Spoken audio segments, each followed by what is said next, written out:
Македонија и Бугарија ставија параф на договорот за изградба на меѓуграничниот железнички тунел на коридорот 8 за директна железничка врска меѓу Скопје и Софија. Двете држави се обврзаа да се усогласат околу техничките и финансиските аспекти за проектот и да обезбедат грант помош за изградба на коридорот да биде според европските стандарди. Тунелот е планирано да биде долг околу 2,4 километри, од кои 1189 метри на македонска и 1193 метри на бугарска територија.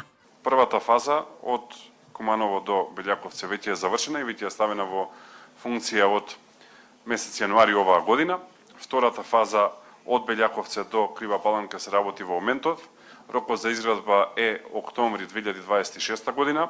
Морам да кажам дека не сме многу задоволни со изведувачот и дека заедно со нашите партнери од Европската банка за обнова и развој, кои што се кредитори на овој проект, ја бараме заедничко решение како овој проблем да го надминеме.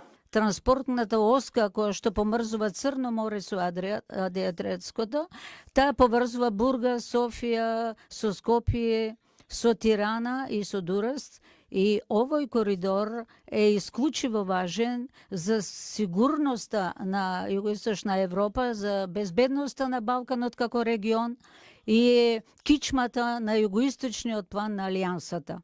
Пругата Скопје-Софија, чија изградба е почната во 1994 година, се гради во 3 фази, а проценките на надлежните институции се дека со неа ќе се зголеми товарниот превоз за над 30%, а патничкиот сообраќај за 25% во првите години по изградбата.